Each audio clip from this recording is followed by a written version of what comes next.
Hi, everybody. I am Rabbi Arthur Nemitov. I'm the rabbi over at the Temple Congregation B'nai Yehuda in Kansas City, home of the Kansas City Chiefs. And I'm Joel Simon, the senior rabbi at Congregation Shaare Tzedek in Tampa Bay, home of the Tampa Bay Buccaneers and this year's Super Bowl. We are And so what an excited to exciting be time. here. We're excited to be here. And Rabbi Simon, you were the one who reached out to us and said, "Can we do something together?" And we're delighted to do something. These two teams that are in Super Bowl 55. Um, can you tell us something about your congregation, and maybe I'll tell you something about mine? Sure. So we are a 126-year-old congregation in Tampa. The Jews of Tampa, um, really thrived with other minorities, with the Cubans and with the Italians. Everyone really establishing their own communities, but also commingling, doing business together, and really bringing so much to Tampa that's now such a rich part of our history. Um, tell me a little more about Kansas City. Well, B'nai Yehuda is a little bit older. This year we're celebrating our 150th anniversary. We were founded in 1870. Now we're around 1,000 families, and we have been an integral part of this community for a century and a half. And we're very, very proud of our sports teams, as I'm sure you are. We are delighted that we are coming back to the Super Bowl for a second time in a row, and we're looking forward to a great game on Sunday. But we're not here just to talk about the game today, are we? Well, quickly, if you're going to bring up last year's Super Bowl, I also have to mention our Stanley Cup title and our American League title this year. But no, that's not why we're here.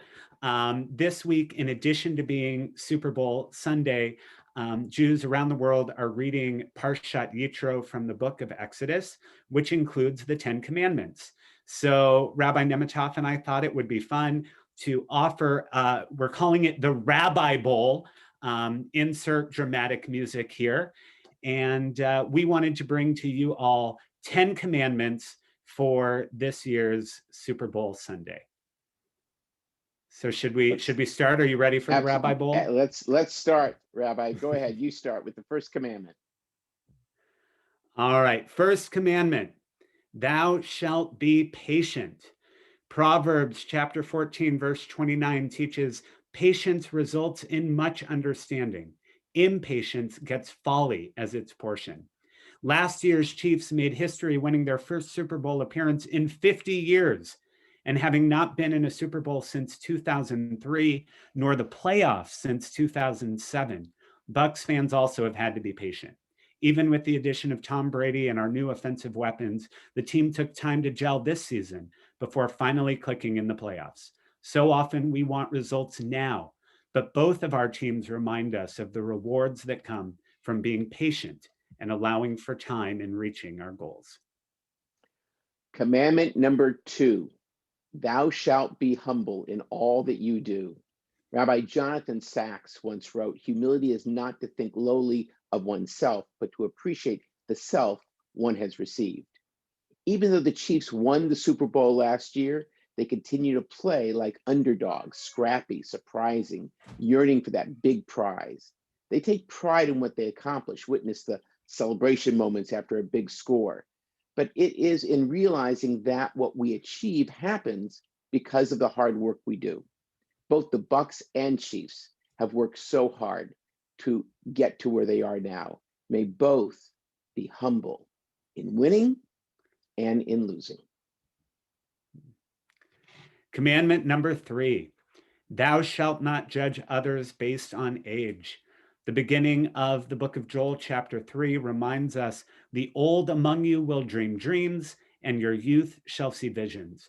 While Tom Brady, Rob Gronkowski, Antonio Brown, and other extremely experienced veterans have received much of the media's attention, it's been the rookies and second-year players on our team who've all stood up and brought us to this moment. One would not exist without the other. And when youth and wisdom can work side by side, true beauty emerges. We can only pray that we all can find this same balance in our own families and communities. So commandment number 4 is similar to commandment number 3, but slightly different. Thou shalt name the nameless. We all know Patrick Mahomes, Tyreek Hill, and Travis Kelce. But do we know Darius Harris or Tim Ward? I didn't. But each of the players on the Chiefs or the Bucks are an integral part of the team. As a rabbinic colleague recently reminded me, Joseph, when looking for his brothers, met a nameless person. The Torah says it was an Ish, a man. Because of that man, Joseph ended up in Egypt. The Jewish people were enslaved. God freed them, and Moses led them to Sinai, all because of a nameless Ish. Those players who are less well known, they are as important to the journey as the well-known whom we celebrate. Beautiful. Commandment number 5, thou shalt seek wisdom from all places. On Yom Kippur, we read from the book of Deuteronomy, Atem nitzavim hayom kulchem. You stand here today, all of you, with a list that follows, including all ages, genders, and walks of life of the Israelites. Bruce Arians, our coach, deliberately set to fill his coaching staff with minorities and those overlooked by other programs, making the Buccaneers the only team to have 2 women serving as assistant coaches. While discrimination and bias still plague our society in so many ways, success comes from the ability to throw them aside, seeking strength and wisdom from all sources. Wow, I love that commandment. Thank you. Commandment number 6, remember Shabbat and keep it holy. What? How does this have anything to do with the Super Bowl? Well, actually, everything. Remember when Mahomes got sacked and whipped his head on the ground? Yeah, we all remember. We all got scared. Well, he had to go through a concussion protocol intended to rest his head and make sure that he was okay. None of us can be great unless we rest. If we don't take time away from work, however we define it, and let our bodies, our minds, and our spirits heal, we aren't at our finest.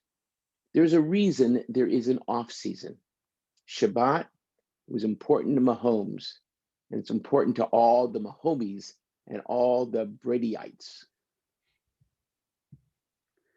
Beautiful. Commandment number 7, when at first you don't succeed, thou shalt try and try again. In the Midrash, we're told that God made many versions of the world before finally settling upon our world as we know it today. Had God become frustrated with failure, according to this text, we wouldn't be here celebrating Shabbat this evening. The Buccaneer offense has shown that same tenacity. At one point, Tom Brady went 0 for 19 on passes over 20 yards.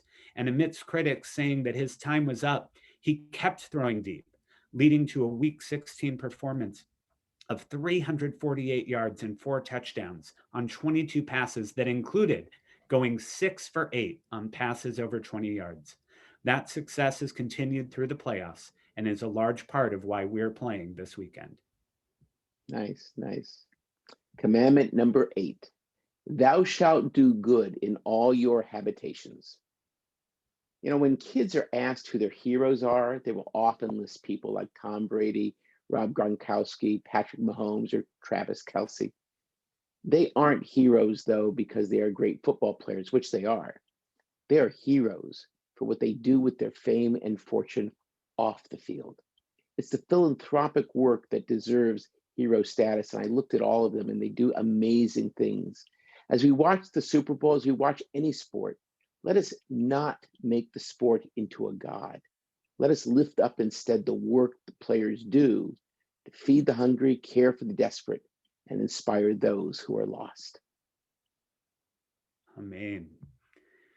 And commandment number 9, thou shalt continue to make safety your top priority this weekend. Pikuach nefesh, saving a life, supersedes all of our other mitzvot. And while professional sports have given us a much needed escape from the realities of the pandemic, the athletes, coaches, and so many support staff and all of their families have sacrificed tremendously to do so in a safe way. And we're all extremely grateful to them. May our celebrations this weekend be done with safety and health as the top concern. We've worked too hard in our homes, our synagogues, and our communities for the Super Bowl to become a super spreader for any of us. Amen. Amen. And finally, commandment number 10, thou shalt have fun. While there is no question that Patrick Mahomes is serious about his work, you just have to look at him on and off the field to know that he is having incredible fun at the same time. Life is short. And while we don't always get to choose the ideal path we imagine, each of us is on a journey. The book of Deuteronomy says we should choose life in all that we do, meaning we should live fully and laugh and rejoice. Just look at all of Patrick Mahomes' commercials. Can we say, do you have enough ketchup? It's all about the joy. And we hope that this Super Bowl will be filled with joy, good competition, and a respect for one another. Well, if the Super Bowl is anything like the Rabbi Bowl, I think we are in for a treat. And Rabbi, I mean, I know, when the participants are the judges, it's not very fair, but I don't think we have a winner. I think the winner is Torah, but maybe we'll let the Bucks and the Chiefs decide who the winner is. What do you think of a little friendly wager on this game? I like that idea a lot. And that's all it is, a friendly wager. I'll tell you what, let's do two types of wagers. Let's do a physical thing, and we'll do something else and a little bit more Jewish. So for the physical wager, Rabbi, what do you think? We're willing, if we lose, which is highly doubtful, mind you, if we lose, though, we will give you and your congregation some KC barbecue sauce to enjoy. And in return, what do you think? What might you offer? Well, I shared a little bit about the history of Tampa. And while I can't send you Cuban sandwiches because that is very much not kosher, Cuban coffee is phenomenal. And I would love to send to you and your staff some of Tampa's best Cuban coffee. Well, we will definitely be looking forward to it. I mean, I wouldn't love, because that would mean that we lost, but that's okay. And then, Rabbi Nemitov, I was reading from 2 years ago, the congregations in Boston, and two congregations in Boston and Philadelphia also made a tzedakah wager. And they said that from the losing team's congregation would make a donation to the other congregation's choice of $18 per point that the game was decided by. And B'Shem Omro, in the name of those who originated this, I would love to make the same wager with you. I think that's great. It'll be the score differential between the two times 18. And yes. I'm happy to do that. And we will figure out whoever wins what charitable organization will receive that money in both congregations' names. And why don't we put a minimum of at least $180? Because I want to make sure that we're making a difference. How do I do this? Here, shake my hand. There you go. You're on the other side for me, but that's okay. Right. It's a deal. Rabbi, this has been delightful. Thank you so much for joining B'nai Yehuda tonight. And it's a delight for me to be with your congregation as well. Oh, thank you so much for agreeing to do this. And I know even as we are competing this weekend, how wonderful that we can celebrate Shabbat together as one wider Jewish community. Shabbat Shalom, everybody, and may the Super Bowl be a wonderful time for both of our communities. Take care. Shabbat Shalom.